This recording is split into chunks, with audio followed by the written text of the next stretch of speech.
All right, guys. We are live for our Super Wild Card Weekend preview. I know Trav said he hates the way that sounds, Super Wild Card, because of 6 games. But since they made the transition to adding a seventh team in each conference, now there is 6 games instead of 4. And that's a conversation for another day, which we have touched on a little bit. But we got a good slate of games today, so I'm super excited to have a whole weekend of just nonstop football, basically from an hour from now until you go to bed.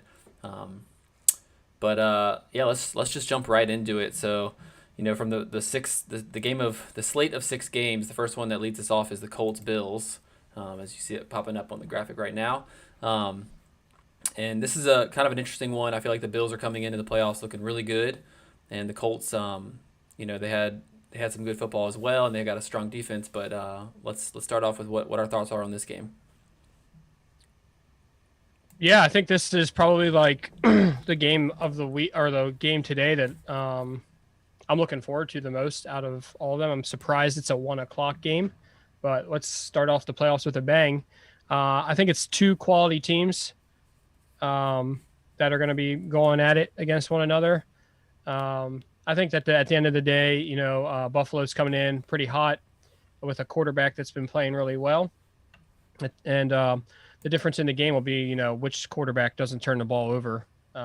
Philip Rivers has that knack of making the big time turnover in the wrong moment. And Josh Allen has been known to be a little shaky, but he's been playing really well. And I want to give him credit for how well he's been playing. So I think that he'll continue that today.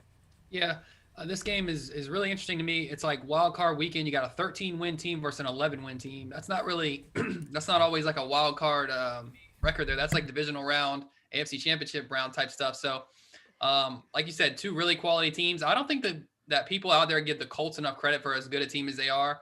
I just feel like everyone's talking about Josh Allen and the Bills and just expecting, not that they think the Colts suck, but just that just Josh Allen and the Bills. They're like really good this year, and first round they're going to win. 7 seed. I mean, they're 7. The Colts are 7 seed, but like I said, they're 11-win team. That's a quality record. I think they're a good team. I think one of the things to watch in this game, this is actually outside of, I'd say, Ravens Titans. This is probably the game I'm most excited for. So I'm glad I don't have to wait too long for this one, and it's coming right out of the gate. Although I do think that, like you said, kind of surprised it's not a 4 o'clock or 8 o'clock slot for this good of a game. But I think one of the keys is going to be, all right, how will Josh Allen play? Will he play like he's played all year and play that well? If he does, yeah, they probably are going to win. If he plays more pedestrian, I'm not even saying like if he turns it over or plays bad or loses in the game, but if he isn't excellent, okay, and he's closer to like what Philip Rivers is right now, which is like average, and he's closer to that, I think you're going to see a really close game and a game that Colts very easily could win. This is kind of this is a game I give the Colts a chance to win more than I think most people. But if Josh Allen doesn't come out and play exceptional, because we know this Bills defense is not as good as it was last year, if he doesn't come out and do that, and he's just a good quarterback and not great, this is going to be an evenly matched game that anybody can win. Yeah. Yeah, I agree with that. And what I'm looking at is, like I said earlier on the podcast this week, I think right now from the looks, just looking at it, the Buffalo Bills are playing better football than anybody in the NFL right now, in my opinion. And will that carry over to the playoff? Will the stage not be too big? Because they do have a relatively young team. They've got some veterans, but they have a pretty young team, especially at quarterback. And so you look at what he did last year, and in big moments, there has been some times where in his, short career where he hasn't done well on the big stage. So I'm looking at, I hope for him, I kind of hope to see him carry over what he's done here, especially, this season and towards the last few games here where they've been playing really well. I look for him to do that again today and on the big stage get it done. But, you do have Rivers, who is a veteran, and he has played in the playoffs. He has not been great in the playoffs. So we'll kind of see what he does today too. So I think it's going to be a good game to watch. I could see it being very competitive, but I could also see the Bills winning it handily. So it'll be interesting to see how it plays out. Yeah, I don't see the Bills winning it handily. I think it'll at least be pretty close and within arm's reach for the Bills. I mean, for the Colts, if anything. I do think it'll be pretty competitive, though. One key point that I think is going to be really important, if the Colts can run the ball or just possess it, find a way to possess it, whether it's through the short passing game or just high completion percentage or running the ball with that Bills defense that, like we said, has not been as good as last year. If they can do that and keep Josh Allen off the field, limit the possessions as I often mention, then you're going to have even more chance. If they can do that, this is definitely going to be a game the Colts can, I think, will win if they are able to do that. Yeah, I'm wondering about Josh Allen, like coming off of he got some playoff experience last year. A lot of times we forget that the Bills were in the playoffs last year, and so they've been kind of building as a franchise into this spot. And last year they lost to the Texans 22-19. You know, so this year coming back, having a little bit more experience. What do you guys think? You think Josh Allen comes back? You think that experience helps him, and this is really like the Bills' time to make a run for the Super Bowl? I mean, I don't know. I mean, obviously we've all talked about how good they are and how good they've been lately in this season, but I don't know. I mean, I feel like kind of Trav touched on it. It's like the formula to beat them is a formula that teams can do, especially a team like the Colts. You know, Jonathan Taylor's had a great year, and it's kind of it mirrors the formula that it takes to beat the Chiefs. You got to keep the ball out of their quarterback's hands, and you want to run the ball and control time of possession and limit possessions. But like Aggie said, you know, Phillip Rivers is 5-6 in the playoffs. He's only been to the AFC Championship one time, and he lost. So his success in the playoffs isn't that great. But I mean, I think to me, the key of this game is Phillip Rivers can't try to do too much, because if he forces the ball and he has too many turnovers, then they're going to lose that game. Mm-hmm. Yeah, I think you got to have Phillip. I think if you're the Bills, your game plan is make Phillip Rivers beat you, and that's I think that's their game plan on defense. Yeah. Well, so we're going to move into the second game, which is the Seahawks Rams game. So it's you got the Rams at the Seahawks, which is going to be another good game to watch. The Rams, unfortunately, we still don't know, I think, as of now, if Jared Goff is going to start or if John Wolford's going to start. But one on our panel who has a little interesting take that he kind of thinks that John Wolford actually might be able to do just as well or better than Jared Goff. So, Dan, why don't you touch on that? Yeah, so I don't know if anybody that's watched the game last week, but John Wolford definitely looked comfortable and confident in the offense last week, playing against the Cardinals. Obviously, they didn't go tearing up the world, but if anybody's watched these first two matchups with the Rams and the Seahawks this year, these games have been close. They've been competitive. The Rams defense has been able to hold down the Seahawks offense, and there's a part of me that feels like the moment might be right here for a big upset with John Wolford as the quarterback. When I made my official picks, I didn't pick the Rams, but if I had to make an upset pick, this is the one that I'd be willing to make today, is that the Rams would take down the Seahawks in a big upset. Yeah, I mean, I wouldn't describe John Wolford as looking comfortable and confident. I don't know. Is that how you described it? It just seemed like you kind of upsold him a little bit. I watched that game, and I watched the Rams offense that struggled to move the ball, that they were lucky to be playing another backup quarterback who was way worse than John Wolford. So they didn't score a touchdown. They barely moved the ball. They didn't move it consistently, but I will say he didn't look bad. I take issue with it. Just seemed like you were describing a lot better than he was. I just thought it was like, okay, for a backup, he did what about you'd expect, but he wasn't like some backups that come in and are terrible. So he was not Ben DiNucci, I will tell you that. Right? Like, yeah. He came in and he looked like he knew what he was doing. But Ben DiNucci and confident, tools. like I think there's some middle ground there that he was more closer to than what you had described him. But that being said, I think because of the Rams defense and the struggles from Seattle on offense, even if John Wolford is the quarterback, the Rams have a chance to win this game. It's a shame that Jared Goff isn't definitely going to play and definitely 100%. He might play. I mean, he threw in practice. I know he was limited on Wednesday. I think he practiced some Thursday and Friday, and he was throwing the ball. Now, I don't know how well, and I don't know what the plan and the realistic chance that he does play and plays good. But if he's 100% going into this game, I probably would be picking the Rams. But because of that uncertainty and the drop-off, you're going to say, I don't think Jared Goff is some great quarterback. He's a middle-of-the-road guy. But John Wolford, he's better than John Wolford, and he has better command of the offense and knows what he's doing better than John Wolford does. Yeah. So I would just love to see this game. This will be one of the games I'd really look forward to if Goff was there and 100% and there was no question about that. That's just going to be like a slobber knocker of a game. The way the two teams are playing right now, they're more defensive-minded teams. Seattle's defense has gotten much better. Yeah. Their offense has gotten worse, and the Rams kind of been built on their defense all year. So that being said, with a backup, it still lends itself to be a game that the Rams with a backup can win. So this one might be a little boring to watch. I mean, Russell Wilson's usually never boring to watch, but just the style that Seattle's playing right now and the style that the Rams play, this one could be kind of a really slow, not a whole lot of points, close game in the end. But I do think Seattle's the team here because of the uncertainty at quarterback, and I have a feeling Russell Wilson will elevate his play enough to give them some points and to win it. But yeah, just a shame that, just to me, a shame. This will be a great divisional rivalry. Two good teams, two good a really good defensive team versus a really good offensive team and a quarterback. And even though I know, like I said, Seattle hasn't been playing that way. So a shame that Goff isn't playing. I think it would be a much better game, more to look forward to. But I still think it could be a close one. Yeah, I think we have a comment from a viewer I want to share who said that people in Pennsylvania must start drinking earlier than the rest of the country. The Rams will not win this game, so that's a comment directed directly at Danny.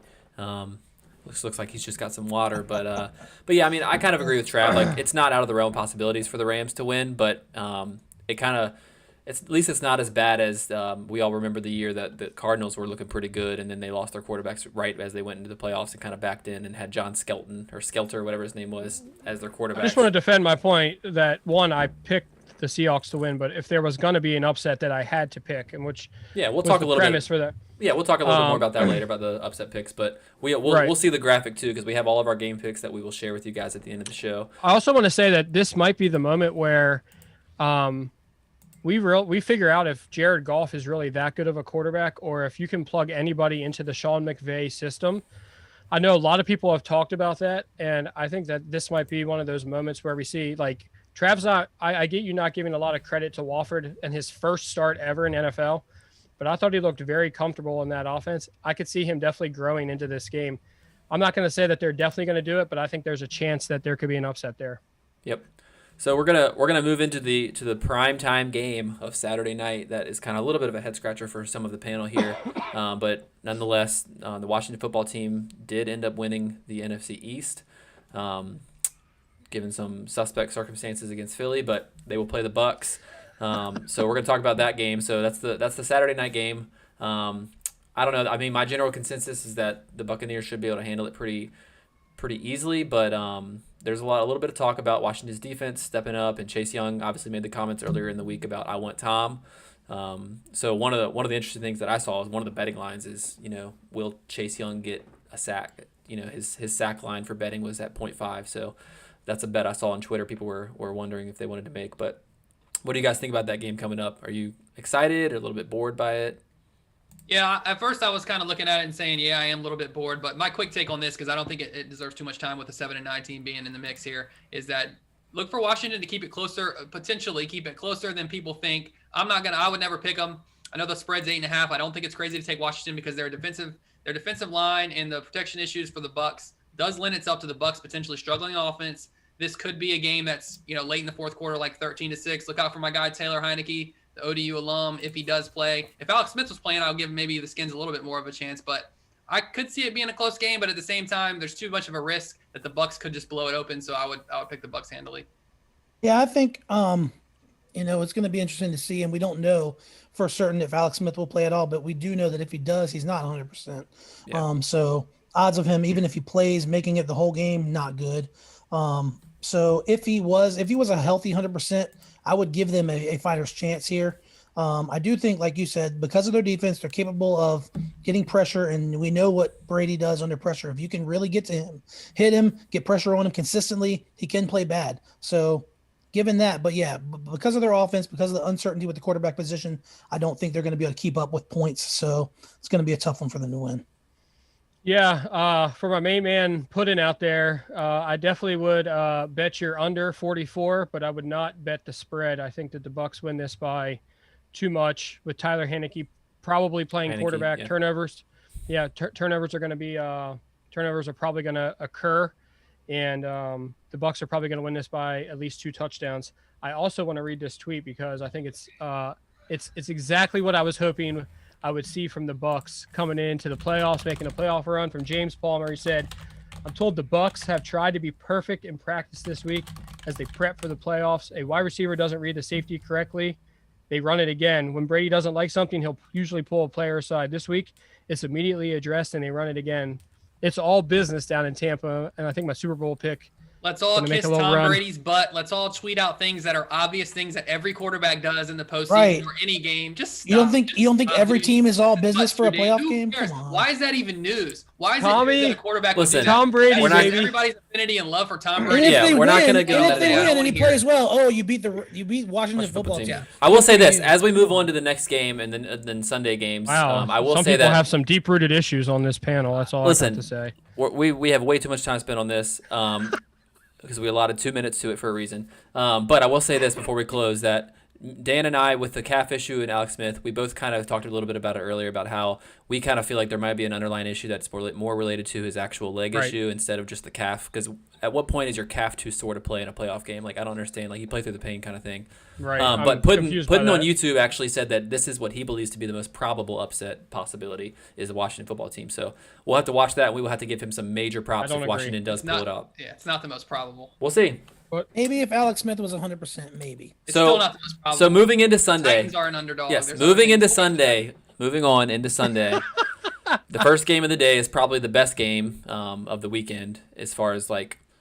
I honestly didn't know that the Titans were the underdog at first until I looked at it again. But Ravens Titans, a rematch of last year, and something that I just want to kind of throw out there, and this has kind of been talked about on the national media floor, is that this is Lamar's third playoff game. If he loses this game and falls to 0-3 in his first 3 playoff appearances, is there some time to start worrying about his future in Baltimore? It's funny you mentioned that because I saw a couple people have made mention of they're trying to already get out in front of if the Ravens lose the defending of Lamar Jackson. And so they're saying that the pressure is on Greg Roman and the pressure isn't on Lamar Jackson. The pressure is on Greg Roman not to abandon the running game and almost blaming him for the loss to Tennessee last year and blaming him for the losses, I guess, in the playoffs more than Lamar, which I think is really interesting because I think like I said, I think it's a way for people who like Lamar to want to go ahead and start defending him if they do lose the game. I will say I do give some credence to the fact that last year, not in the San Diego when they were San Diego when they played them 2 years ago when Lamar lost his first playoff game, but the second playoff loss last year to Tennessee, I do think partially was on the play calling. They did abandon their running game too early, so I think one of the keys to this game is not to say that I'm blaming Greg Roman for the loss. It's still more on Lamar. He's got to learn how to make throws at some point more consistently. So I do think it's interesting to see because I watched a good bit of that game from last year. It was on NFL Network midweek. And I watched some of that game from last year.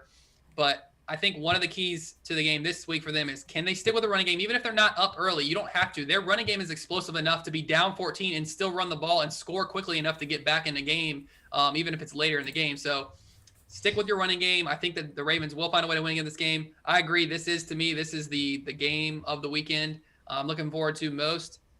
So we'll see what happens. I think if the Ravens play their game, stick with it, I think they'll get it done because I feel like Tennessee's not playing their best ball coming into the playoffs. Yeah. Good, Jody. I was just gonna say I feel like this Tennessee team is not as good as last year's Tennessee team, just because their defense has dropped off. Their offense seems to be pretty standard, about the same as they were, to me at least. Their defense isn't any worse. They're still bad like they were last year. I mean, I feel like their defense was a little better last year, but Dan, what do you think? Yeah, I'm right there with you, Jody. I think their defense is coming in. They're just not doing like last year. What they were doing really well was they were taking the ball away from teams, and this year they just haven't been able to cause those turnovers. And I think the Ravens are coming in this year, whereas last year they didn't have a great deal of kind of building that momentum at the end of the year. This year, I feel like they're coming in as one of the hottest teams. So last year I was really high on the Titans, thought they would get the upset, and they did. This year, I think the Ravens are just going to stick it to the Titans pretty handily. Yeah, I mean, if they both play the way they've been playing recently, which is the Titans playing pretty inconsistently overall, and the Ravens have played very good ball here at the tail end of the season.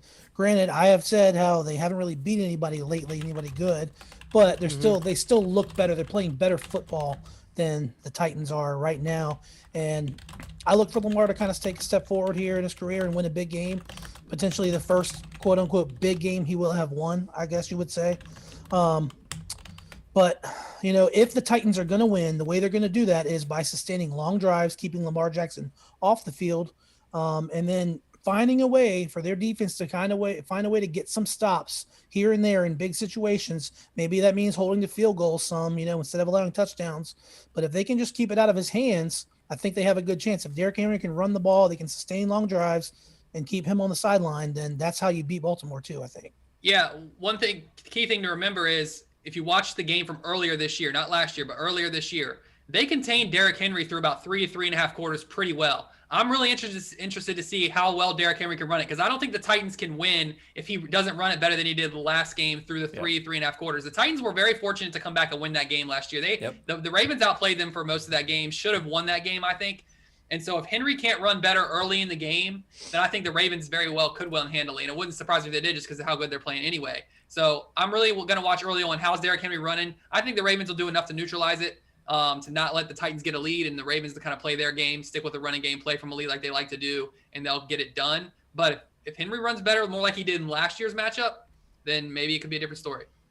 Yeah, I think the Ravens are getting really healthy at the right time as well. Like they played a lot of the season with like people on the COVID list, people that were injured. Like their whole secondary at one point went out during the Browns game. I think like they were, they've been injured, and I feel like they got a lot of guys coming back.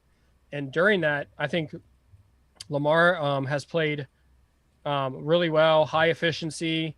J.K. Dobbins has been one of the best things that John Harbaugh has done. He finally said, I drafted you pretty early in the second round, I believe it was, and I need to use this guy because he's super talented. So, I think that the Ravens are definitely primed to win this game, and I think they're the team that I'm thinking after looking kind of at the end of the season, watching how teams have played, they might be the team that makes a little bit of what some people might say a surprise run, but I mean, so that if you're talking about the Ravens, Dan? I wouldn't call it a surprise. Well, I've been saying it all year, so it wouldn't be surprised to me. I think that something. Well, they're definitely not getting talked about like the Bills and Chiefs are. That's what I'm trying to say. Well, yeah. So in that fashion. Yeah, I get it. Yep. Something that's interesting too. They have in the last couple weeks. This game, this one and the Colts Bills are really the only games that like are kind of straight up like it is what you're getting. Like there are no like major injuries. There's no COVID issues. I mean, because if you look at the other games, they're not going to have a quarterback in for the Rams. Mike Evans is still questionable to play for Tampa Bay. Obviously, we know what's going on with the Browns, and then Kamara might be out for the Saints. Yeah. So Kamara's supposed to play though. Yeah, they say he's supposed to be activated enough to play, which is good for them. That's really good. Yeah. But we're gonna switch over now and go to that game actually, the Saints Bears. So talking about that one, obviously it looks like Kamara will get to play. Maybe we'll see a little bit of Kamara, a little bit of Taysom Hill. Maybe we'll have some controversial Taysom Hill calls. Let's not forget that earlier in the season in this game, the Bears took it down to the wire with Nick Foles, albeit, but they did end up having the Saints win that game in overtime. So it wasn't a blowout like many might have thought. So do we think we'll get a repeat of that close game, or will it be handily decided? I feel like the Saints are just head and shoulders better football team than the Bears. I think the Bears defense hasn't been what they have been in the past couple of seasons. Not to say that they're bad. They're still a decent defense, a good defense, but not as shut down as they have been. And I think just with the weapons and just the weapons that Drew Brees has and his experience, I think they're going to be able to put some points up. And I just don't trust Mitch Trubisky to be able to put a bunch of points up on the Saints. I just don't. I know that they have played a little better recently and all that, and it's still Mitch Trubisky, man. That's all I can say. It's still Mitch Trubisky. Yeah, it's like this game, if there was one lock I had to have, not spread or anything, just one lock, this would be the one. Anything can happen in an NFL game. Not to jinx it. Anything can that means the Bears are going to win. Yeah, anything can happen in any NFL game. So, this isn't college. This anything can happen. All right, anything can happen. But if there's one sure bet, this is the one. And I'm just more looking at all right, how do the Saints come out and play? Because the Saints defense has progressed to where they're really good this year against a Bears offense that nobody respects. We know that how our panel feels about this. They really shouldn't be in the playoffs either. They got lucky that Kyler Murray got hurt at the end of the year. That probably is the reason there. And so I'm like, how the Saints have kind of been piecemealed together all year. Breeze misses 6 weeks. Michael Thomas missed half the season. So you really didn't have their offense together with Drew Brees, Michael Thomas together for like anything but 2 or 3 games. We saw just a small taste of that against the Bucks the second game where they blew them out. So I'm looking like, okay, Michael Thomas gets activated. Breeze is there. Kamara's even supposed to play. You get everything together. Will we finally see the Saints be able to actually put everything together and make a run here? And starting with the Bears, easy opponent, you get them, and maybe they just put their foot on the gas right out of the gate and do it. So I'm kind of just looking at it like not even as from the Bears versus Saints. I'm just like, how will the Saints offense look? That's what I want to see. And I just hope it gets going so they can make this run that I think they're capable of making. I think the Saints are that team that I'm looking to like. The end of their season was so crazy with Breeze getting hurt, Taysom Hill coming in. They lost some games this year that you just kind of scratched your head about, like against Philly and against like the Raiders. I think the Raiders loss was a little bit better than some of them, but what I'm looking for the Saints is I'm looking to see if they begin to build what I would call like the Drew Brees efficiency, where they just dominate the game, time of possession, first downs. Every time they touch the football in the postseason, they're getting points. That's when we know the Saints are clicking on like all cylinders, is when that offense is doing what it does. And then on the defensive side of the ball, those shutdown corners that they got, Lattimore, and now they got Malcolm Jenkins back in the back end. This is a team that I agree with you, Trav. It's probably going to be the lock. The big thing for me is, will that offense get the efficiency that we're used to seeing in the playoffs and when Drew Brees is in there?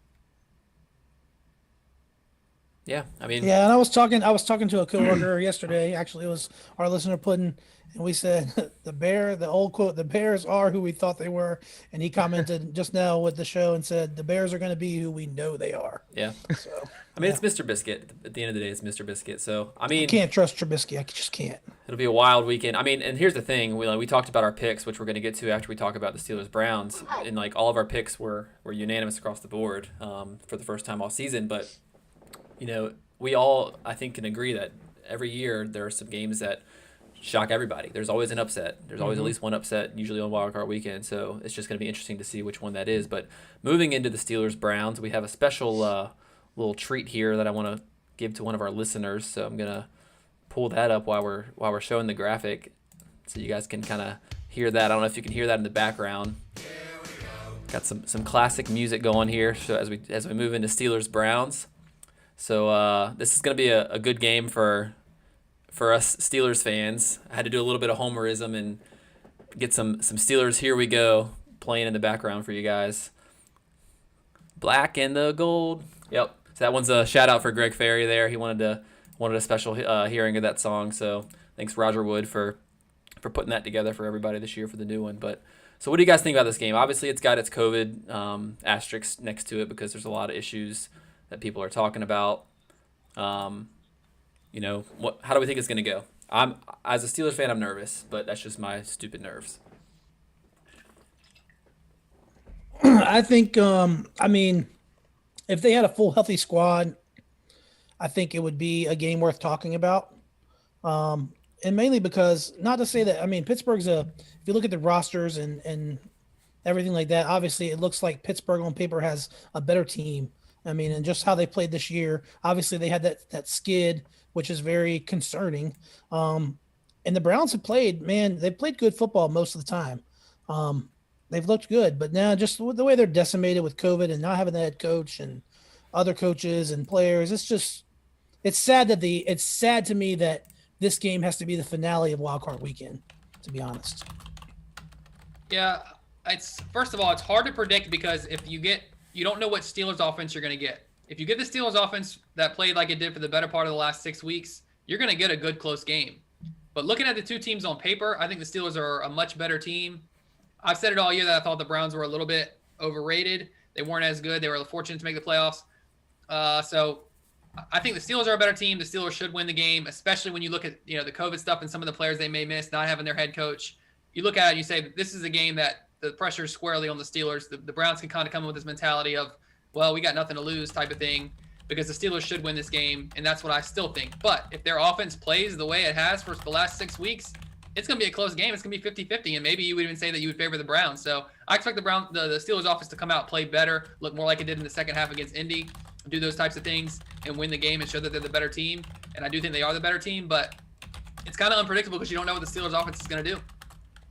Yeah, I agree. And that's the thing. We're going to talk about our upset possibilities, and for me, that kind of is like where I lean, because I just don't know. Like, will you get that offense that was really, really bad for three weeks, really, or will you get an offense that's consistent? I don't think their offense has to be stellar. I think it just needs to be good enough. I think if they get 24 points, they can win the game. I don't think the Browns are going to score more than 20. Hopefully, the defense shows up as it has most of the year. So it'll be a good game, like you said. I don't know if I like it as the Sunday night game, especially after all the updates, but they make the schedule before those things come out. So I don't know. Yeah. One of the things I just wanted to say about this game is that I think the Steelers are going to win it. Like, I think it's their game to lose. But one of the things that I wouldn't do, and I know that y'all as Steeler fans don't want to really talk about this, but I'm just going to throw it out there. You got a team that's not going to have their coach. You got a team that has been dealing with COVID for 2 weeks. You have a team that you just beat last week. Tell Juju to keep his mouth shut and just keep the bulletin board material off the board for a game like this. It can single-handedly be the difference between a team coming out motivated and one that's down and out. They got something to prove now. So you're all going to have to talk to your boys in Pittsburgh and tell them to stay off the mic. Much like many of our viewers who are confused and just annoyed by the things you say, I'm not even gonna. I'm confused again. So you don't, so I'm not even gonna. You don't think they'd be motivated to win a playoff How are you? game? Okay, how are you not If somebody motivated didn't when you say haven't been in the something? playoffs in 18 years? Anybody on that team has never been to the playoffs. Anybody in the organization other than the ownership has probably never been in the playoffs in that team. You know, so like. How do you, if you need team, extra every motivation playoff and you're game going to is use motivated. bulletin board material as him saying a And Mike when you Tomlin say something quote, like that, it makes me think of the comment one of our viewers made, which was Danny gets everything so wrong. It's surprising that he even shows up for the show on time. And that's Is that Kevin reminded me of when Torkelson? you said that. Is that your Kevin Torkelson fake No, account? that Is that was, what you're I believe that was Gary Leitner. Oh, Said that yeah. one. No. Yeah. No, I think you he did. I think Gary John did Juju say has that. to keep his mouth shut. If that was T.O., y'all would say the same thing, but because it's your boy in Pittsburgh, it's okay for him to say It that. didn't You know even that's make the truth. news. Dan. It wasn't even It make news. the It didn't news. make it. Here's It the did thing, make Dan. You news. tweeted it on our group text. The only reason I even heard of it. Here's the thing, Dan. It made news, trust me. Here's the thing. To show you that, sitting at practice, the Bills dancing after the Bills said, let's let them do the dancing and we'll do the playing, and then them dancing as a team at practice, how is that? Like, and then everybody in the media wants to immediately be like, oh, the Bills are loose. They're going to win by 20, blah, blah, blah, blah, blah. I'm like, oh, but when Juju dances pregame, it's an issue. And I so don't care if Bills Juju wanna talk. dances. Well, that's It's what a I'm saying. It's culture like, thing. It's a culture thing because we had AB go down this path, and he's following that same type of path. Just he go is out not there and do AB. your thing. He is not even Dude, close Juju's to AB is a AB. certified and a certified head case and a certified mental. We wouldn't have case said that at the lunatic. beginning either. Do We not wouldn't have compare said that him to about him. AB That's at the unfair. beginning. No, we knew At the AB beginning, had. we would have just been like, If you would have been in conversations that Trav and I had had since AB was on our team, you would know that we were like, yeah, the dude's a little bit off his rocker, but he's a good football player. We've always said that his whole career. He's a nut I root job. for Juju And Juju as is a nowhere player, but I near just think that. I think he's better than that personally. I think he's better than that. I mean, I get it. He's young. He wants to have fun. I understand like why he is the way he is. But the thing is that the quote was taken out of context. At the end of it, he said they're a good football team and we're just excited we get to play. But nobody put it. They spliced together the quote to make it sound like it was bad when he literally was just quoting Mike Tomlin saying "nameless gray faces" because that's what Mike Tomlin says all the time About every opponent. about every opponent. About every opponent. And it's the mindset Doesn't of like, matter hey, who it is, we it's an can't. opponent. Yeah, and honestly, what it is it completely goes against what you're saying about how it's like, oh, it's going to help them get up. The fact is, he's basically saying like you shouldn't have to know who it is. It shouldn't be that you're playing the Patriots or that you're playing the Chiefs to want to get up. You should get up because it's a playoff game and it's your last game if you don't win. So, but I do agree that from what Puddin said too, he said if you lose, then it's something that's going to get talked about. Which I don't care. There's always Right. something to be talked about if you lose. That's a big thing. Yeah. They're just trying to find somebody to pin it on. But we're going to go into our picks as we're getting close to wrapping up the show here. And as we go through our picks, like I said, we were unanimous in our picks this time for the first time ever. And none of us knew, what we were picking. Yeah, we didn't know what A lot of anybody was times picking. throughout the season, we have just sent our picks on our group text and stuff, so like each other can see our picks before. But this was like the one time we didn't do that. Yep, and it ended up being unanimous. Still So ended up I'm going to unanimous, pull the so. graphic up real quick right now, and we're going to rather than going too into detail with our picks, I'm gonna actually just have us each kind of go around for about 30 seconds and talk about what we think could be the upset special that we're going to go with. Since obviously we all picked up, I think we all picked the favorites, right? Because Tennessee is Correct. okay. They're an underdog at home. Yep. So Tennessee's an underdog. So obviously we all went Bills over the Colts. We all went Seahawks over the Rams. We've got Bucks over the Washington football team, Ravens over Titans, Saints over Bears, and Steelers over Browns. So let's just go around and we'll start with Trav, your upset special pick. Yeah, if I had to pick one, the one I like, I think is ripe for an upset, is the Bills. I think the Colts can take them. I think if they can come out, play efficient on offense, keep it away from Josh Allen, maybe Josh Allen tightens up a little bit in the playoffs, and now that a little more pressure on him to play, he's kind of led the team into their play this year as opposed to the Bills in the past couple of years. The defense is kind of what's carried them. Now it's him, and he has to keep doing that for them to win. I'm not saying he can't do it. I'm just saying, given that, and as good of the Colts as I think the Colts are, and I don't think people give them the credit for, I would go with the Colts from upset alert. All right, Aggie, what do you think? I'm going to go with Tennessee over Baltimore. I think, they have a team that's set up to play a game that can beat the Ravens. They beat them earlier this year.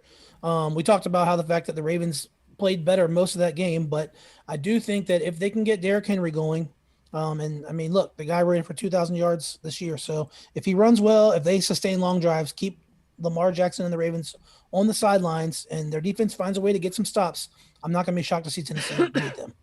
Yep. Well, that's a home underdog pick. So Right. I mean, I'll give you a little I mean, credit. it's still an upset. It's still an upset. They're a Find a- 3-point find underdog at home. So And a home field advantage. You're is going a to bunch say of that if I shares, pick though. Washington as my upset special, Trav? They're home I would underdogs? just call you crazy. No, No, that's a real upset. Yeah. Dan, what do you I mean, think? that's Terrible. legit. Yeah.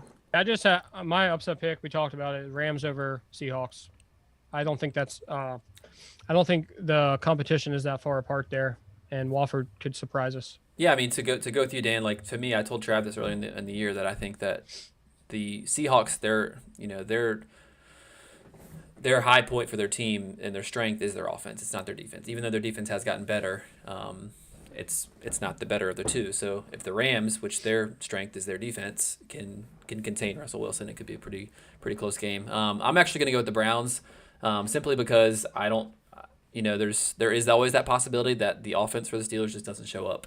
And I think the Browns are a serviceably good team. I know they're missing their head coach, which I don't think we've ever seen a team to. I don't know. I don't think we've ever seen a team not have their head coach.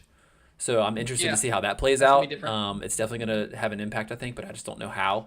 But I will go Browns having a fighting chance to do something, even though they're missing a couple players. But yep. So those are our upset specials, and that is our picks. We are 18 minutes away, boys, from kickoff here with the Colts Bills. So I'm excited. I don't know how you guys are feeling. Anybody have any lasting closing comments they want to say about the weekend? Any games? Any specific matchups they're looking forward to? One interesting thing, we had another comment from a listener that said best weekend of football, and it's like now you kind of have to have that debate. You got 6 games now instead of 4. It used to always clear cut be the divisional round because you had the 4 games each week, and that's like farther better teams and obviously more consequential games. But now it's like there's a little bit of a debate. We got six games this weekend, so is this better than divisional round? It's an interesting thought. So I guess we'll see. We got to look at how it. I think we got to look at how it plays out, and if it looks like there's some lopsidedness where the games aren't that good to watch, but then the divisionals are a little more closer and better. I'd probably rather have 4 good games than 3 crappy games and 3 decent games. That's what I'm saying. I agree. Let's see how it plays out. Yeah, I just think in general with the opportunity for the upsets now with an added team. Trav, you said it earlier, like in the NFL, any team can win on any week. It's not, we've seen it this year, like bad teams beating good teams. So anything can happen. But I do think whenever you get to the point in the season where it's win or go home, it just adds that excitement and every play matters and it gets a lot more exciting. Yeah, I will say this too about the kind of the quality of the depth goes down a little when you got 7 teams in. If the AFC and the NFC were like the AFC was this year, then I'm all for 7 teams. I've gone on record. I don't like that they went to 7. I think 6 was perfect, and I would like to keep it 6 either way. But when you got 11-5 team as a 7 seed, that's going to be quality football. You know what I mean? Even as a 7-2 game. More on the AFC side, yeah. As opposed to the other side of the coin where you got the Bears at 9-7 just sliding in. And the Washington football team is 7-9. Not to mention the NFC East team is 7-9. So, but if you get that kind of depth in conference, both sides, then it could make for great where the wild card weekend is the best weekend. So.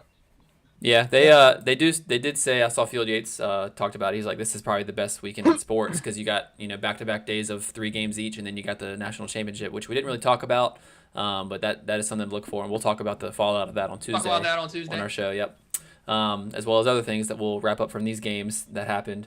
But that's gonna do it for our show. I know everybody's excited. We don't want to hold you guys too close to game time. People have their pregame rituals. If any fans of the teams that are playing are going off, got to get some lunch in you and get ready just to sit your butt in front of the TV for about 10 hours straight. Nothing but football, but pure playoff football where anything can happen. So yeah, thanks again for joining us on YouTube and on Facebook.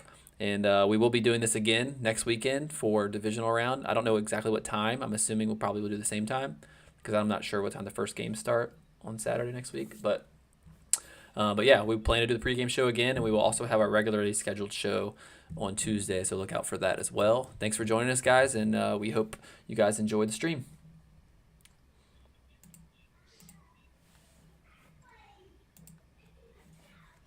Should he win with the Mark Johansson?